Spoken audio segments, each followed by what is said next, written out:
All right, everyone, welcome to another edition of the Good Life Small Business Podcast. I'm your host, Brian Blakely, and I am pleased to be joined today by Nic Bianchi, Bianchi Candle Company. Did I get it right? You did. Did I? Okay, didn't butcher it.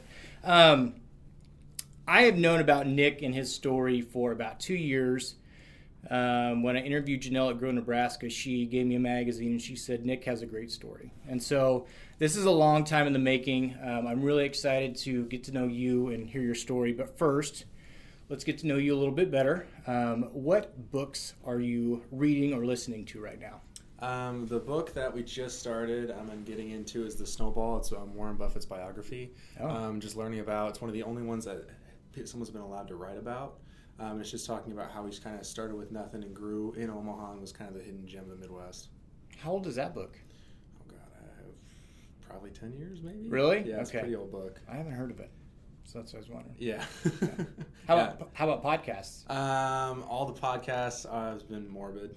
Yeah? Yeah. Well, that's all right. That's all right. Yeah, no business podcasts, yes. That's all right. That's all right. You were saying that you're really too busy to be reading books or listening anyway, so. Yeah, no, it's been a lot of just kind of long nights, early mornings, getting ready. We just got done doing a big market run for January, and we're about to actually head out to market again this week, where you're able to just go talk to wholesale owners, different kind of store owners and buyers, and get their input and get orders into the system. Nice.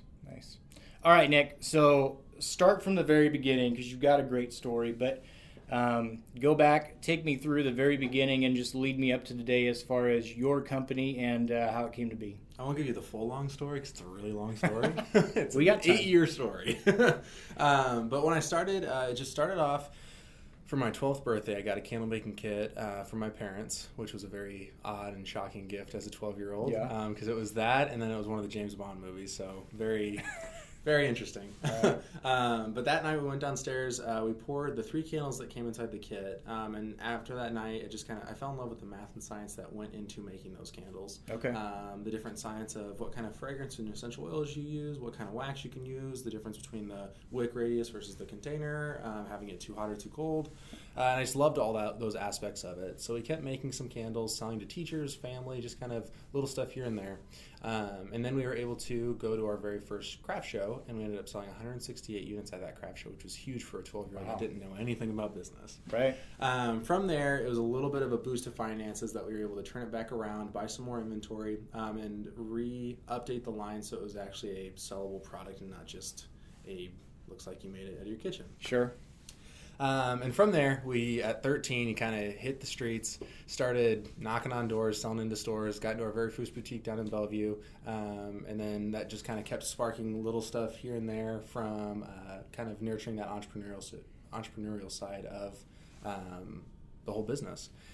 From there, just kind of grew little by little from adding on the very first line that ended up being completely redesigned into the Bianchi line that people see today. Then we added on the Yeshu candle line, and most recently we added on the Market Street candle line. And so across all 3 lines, we're in different distributors around the country. We also ship around the world. Got it. Yeah. So you started when you were 12. Yeah. And you're how old now? I just turned 20. So growing this business while going to school. Yeah. High school and all that, yeah? Yeah. That has to come with its own set of challenges, right? Like it does. Growing a business while you're trying to grow up yourself. Yeah. Still growing up. Yeah. What was that like? It was very confusing and conflicting because you didn't really know. You didn't know a lot of the things you were doing, so you had to kind of learn as you were going through it. You also were kind of the misunderstood person because it's like you're trying to explain to an adult, but they don't see it because you're not an adult, so it's like weird to them. But then at the same time, you're not equal to your peers because you are farther in other aspects. So it's just always you're kind of in this gray area constantly. Yeah. And there still are in some cases. So kind of learning and navigating that, understanding that while you're growing the business, it's okay not to know that, and then asking the right questions and learning very fast who to ask and why to ask it, and then being able to take that question back to your team and implementing it. And when you're doing that at the age of 14, that's very difficult. Yeah. And then simultaneously, you have to wake up the next morning, go to school, and act like everything's normal. Right. So it was very weird, very hard to navigate. But I bet probably when I was 17, I kind of had it down. We were able to work with my principal at the high school. He was able to shorten up our hours to where it was the bare minimum that we needed to graduate. And so it was a lot more time at work instead of at school. And through those years, you saw a transition from 100% school and business was a hobby to more school was a hobby, business was 100%. Got it. And you saw that transition just kind of as from sophomore, junior, senior year until graduation, until we could fully flow into being 100% part of the business. Got it. Was that lonely? I mean, you had to be a little bit of an outlier, like you said. I mean, but honestly, part of being a small business owner is to a certain degree you can network with people and kind of talk about the business. But, people your age probably weren't really concerned at all about being an entrepreneur or a business owner or anything like that. I mean, I thought it was cool, but all the work that goes into it. Yeah, well, that's where it even comes down to, because it's like the people that are peers, the teachers, everybody, they didn't really get it. Right. I mean, it's very weird when you see the person that you're teaching running a business that's like, hey, that's candles my whole family buys. I didn't even know it. Like, it's very odd. Right. So yeah, it was very lonely because there wasn't really anybody to relate with, and a lot of times when people wanted to talk to you, they either wanted to talk shop or they were more of the whole tell the same story. And so those were pretty much the two things you got. No one really got the personal level. No one really got who Nic Bianchi was. And so to that aspect it was, but the way I kind of adapted with that was the people who did get it were other people in the business community. Okay. So finding people who didn't look at me as an age or a number, they saw me as the experience that I was able to bring and the potential I was able to learn. And so they saw that aspect of it, and they treated me like an equal, and then we were able to get those kind of friendships. And that's what kind of helped me expand into the business entrepreneurial side in Omaha, and grew friendships throughout there. So a lot of my people that we call like friends are minimum 10 years older than me. Got it. They don't, even when I see them and we're hanging out in public or anything else, they don't even like it. They're always like, yeah, you would never guess how old this kid is. Yeah, that's awesome. Yeah. Was there ever a point where you thought about giving up, or not giving up, but maybe putting it on hold or just kind of taking a break? Like all entrepreneurs, yes. Yeah. And it's more than once. Yeah. That's something that happens. It's a lot more than what people think, just because there's different aspects as you grow a business, where some aspects are because you're personally tied to it, so every single blow that the business feels, you feel. Yeah. But then there's also an aspect where you kind of step back and either you're talking to your board of directors, you're talking to your investors, or just other people that are involved with the business. They're not necessarily seeing what you're seeing, so it feels like you're back to that whole misunderstood aspect. And so there's a lot of different ways that I feel like I and other entrepreneurs that I've talked to feel that give up feeling. But the biggest thing is being an entrepreneur, that flame's always there. No matter how small or big it is, it's always there. And so it's a matter of just making sure that you put yourself in the right shoes, put yourself around the right people that are going to help rebuild that confidence, and just keep going with it. Do you feel like you were receptive to ideas from other people? Yeah, I feel like even if I wasn't in the very beginning, I had to be, because you're 12. There's a lot you don't know. Yeah, absolutely. And even now, because there's a lot of times I'll talk to people and it's like, hey, I know all of this in this industry, but I don't know anything about what we're about to go into. Right. And so, yeah, you just, even if you don't want to hear it, just hear it, see what it's like, and then take the constructive criticism, run with it. And I've always been taught as the CEO, you're supposed to take everyone else's ideas and make the best one. Right. So even if you don't like it, just take them all in, and then you can make your decision. Yeah.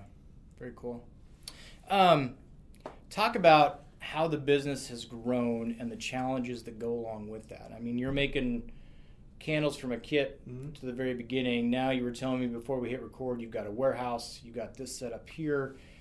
Just kind of talk about how that, from the start to where you are now, and kind of the challenges that go along with growing a business like that.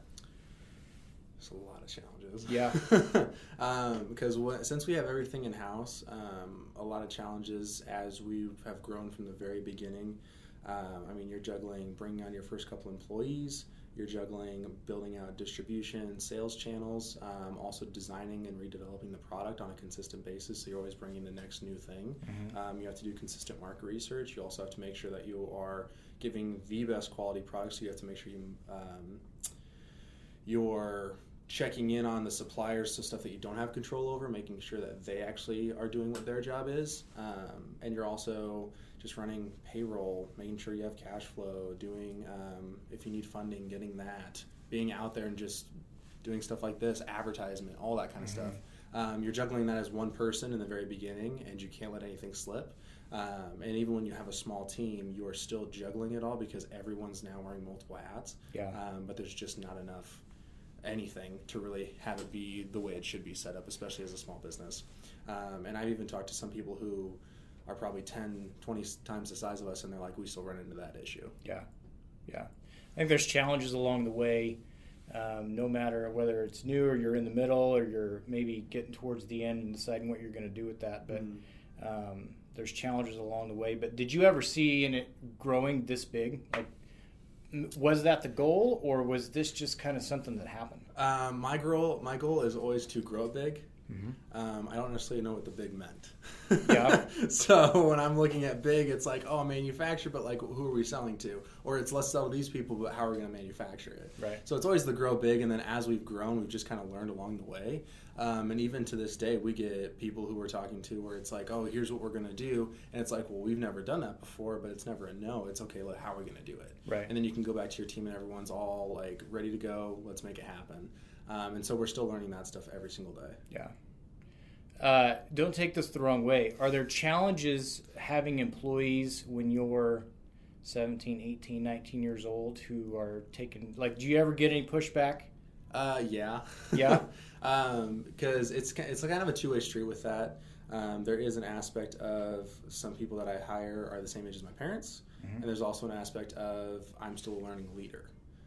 So it's kind of some stuff is on me, some stuff is just it's the situation at hand. Right. But what we try to do through the cycle of people that we've had come through the business is learning how to build kind of that team spirit and making sure that everyone realizes when you're working with Bianchi Candle Company, you're working with a family, and then giving them that aspect and giving them that pride of being a part of the family instead of just having it, you're just an employee or you're just a number on a sheet. Right. And that's one big thing that we learned is that is the most important thing that we should be doing here is making sure that employees feel equal and they feel heard. Yeah. How many employees do you have right now? 5 full-time, and then there's a bunch of miscellaneous 1099s. Got it. Very cool. That's awesome. What's your favorite part about being a small business owner? I don't know. Too many to count? Yeah, too many. You don't really know any different, do you? No. This has been personal and business life since beginning. I mean, just every aspect of it. Everyone always thinks that it's easier, but it's not. Yeah. It is definitely harder, but even when you feel like you want to give up or you feel like everything's pushing against you, you still love it, and I don't know why. Yeah. That's why a lot of people, because we go through a few programs, and they're always like, yeah, if you're an entrepreneur, you are like genuinely a psychopath. Yeah. And it's like, yeah, can't really explain it, but Right. It's just you love it, you want to be here, and even when everyone's taking a shot at you, you still somehow on the inside can have a smile on your face saying, we're going to do this. Yeah. But it's kind of the best way to explain it. Yeah. There's something about building a business, something about building it on your own. And I had someone in another interview say, well, if I didn't do this, what would I do? And that's kind of even if you're not doing this business, you are going to be doing something else as an entrepreneur. So you might as well just keep doing what you're doing. Exactly. Yeah. And you know it's going to work. Yeah. What do you wish you were better at when it comes to running your business? Reading books. Reading books? Learning? Learning.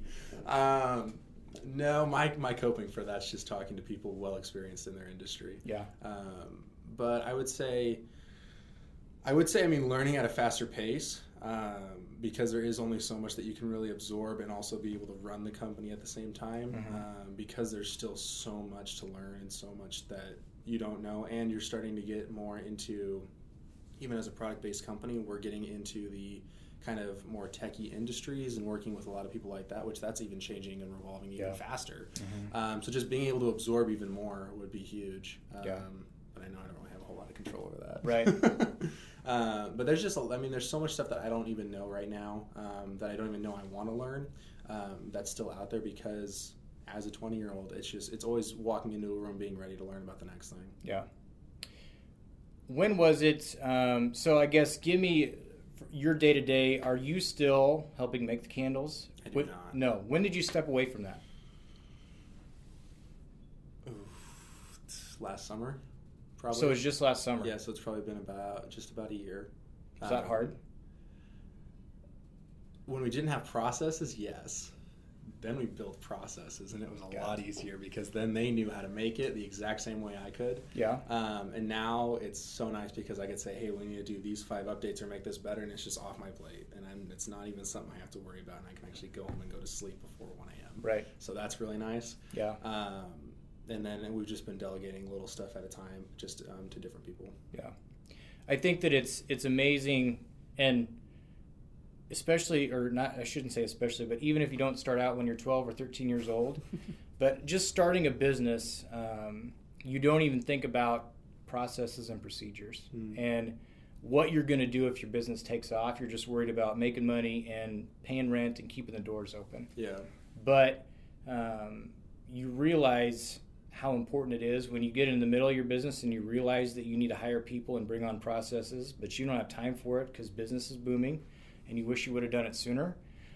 So it sounds like you were able to take a step back and get the processes in place, but that it's kind of a catch-22 because you're not worried about it when you first start, but if you build your business right, you don't have time for it down the road. Yeah, well, and that's why, because a lot of the growth in the last 3 years, it's been not necessarily that I've done it or I have necessarily even implemented it. That's where it goes back to the whole we found the right people to help us. We just surround ourselves with the right people, because even now I'm still not necessarily focused on processes. Right. But there's someone on our team who especially pushes, and there's 2 people who push the process and procedures aspect of it. And so it's like, perfect. You guys take it, you guys understand it, go with it, and then I'll just be able to approve it.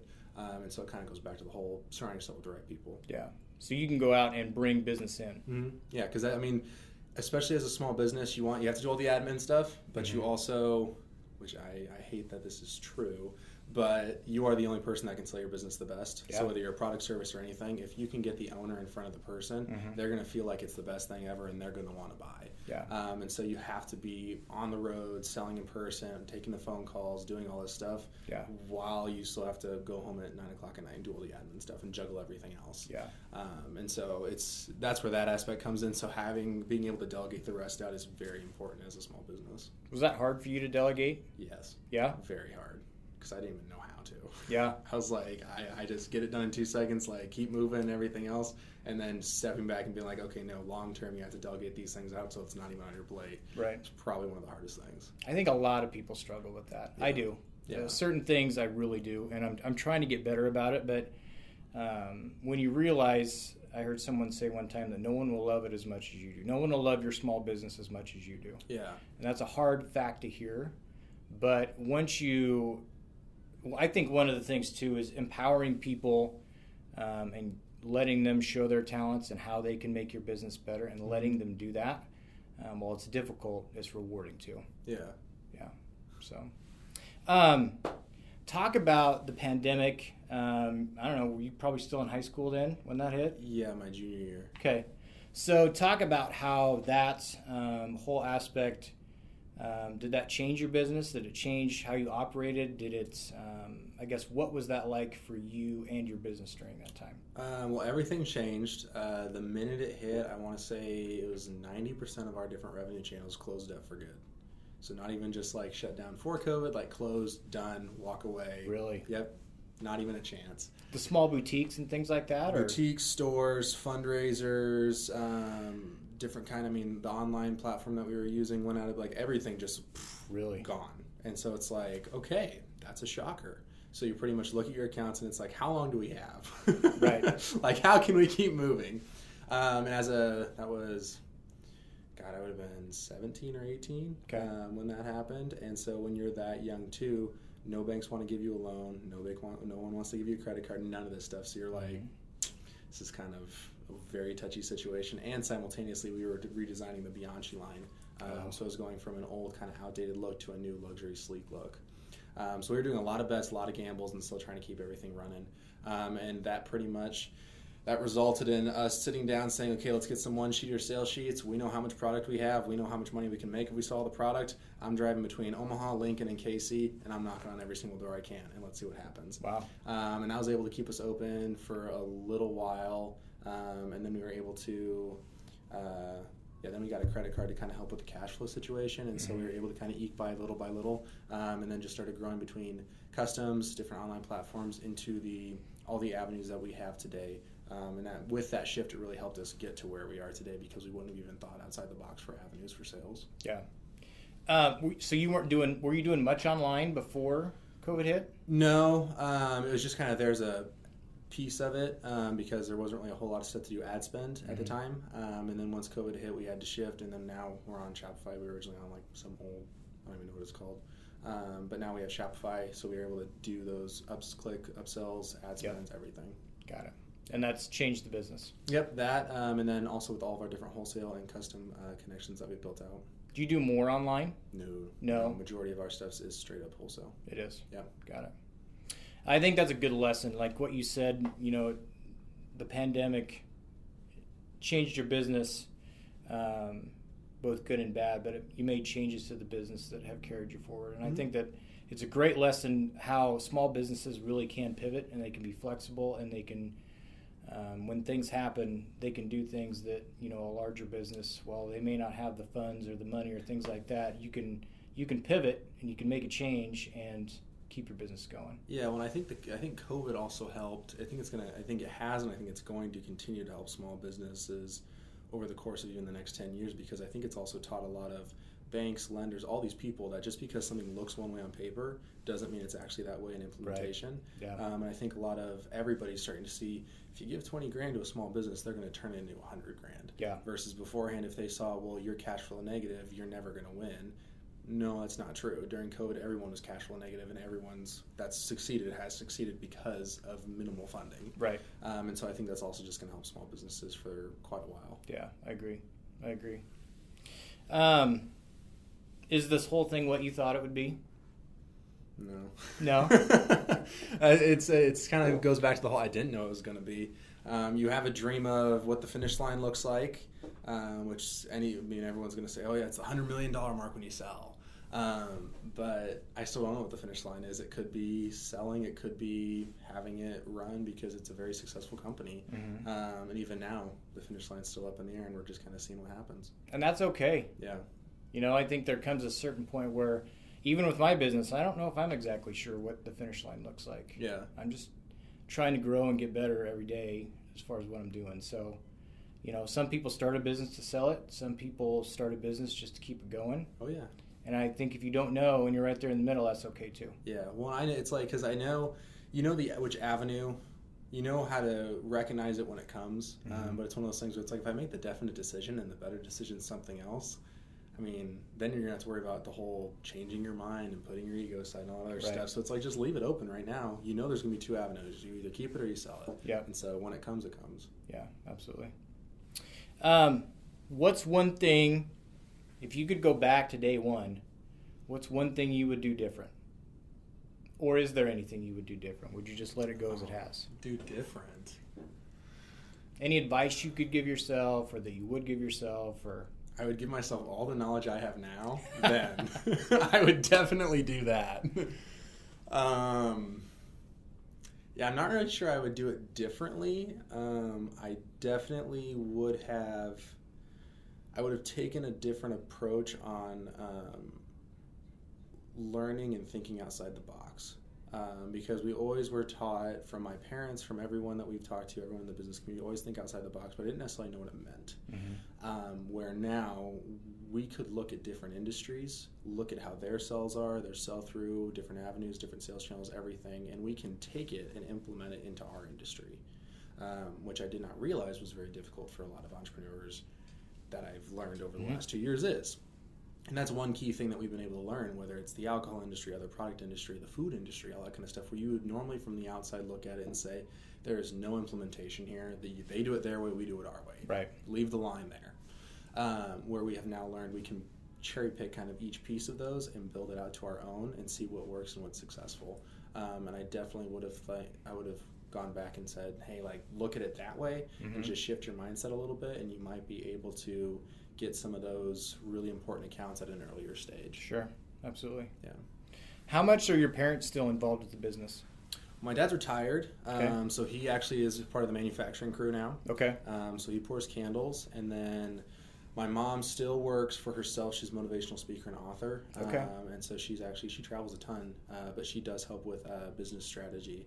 And so just kind of having an outsider perspective, someone that's not in a product industry, completely disconnected in different ways, having an outsider's point of view, being able to come in and look at everything. That doesn't hurt. No, it doesn't hurt. And I mean, that's where a lot of things that we tell other small businesses is don't be afraid to go out there and get a board of advisors. You don't have to financially be attached to the company whatsoever, but these are people who have no correlation with your industry. Some do, some don't.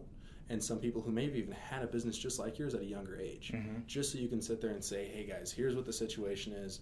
We have problems in these 5 areas and we're doing great in these 10. So what's next? Sure.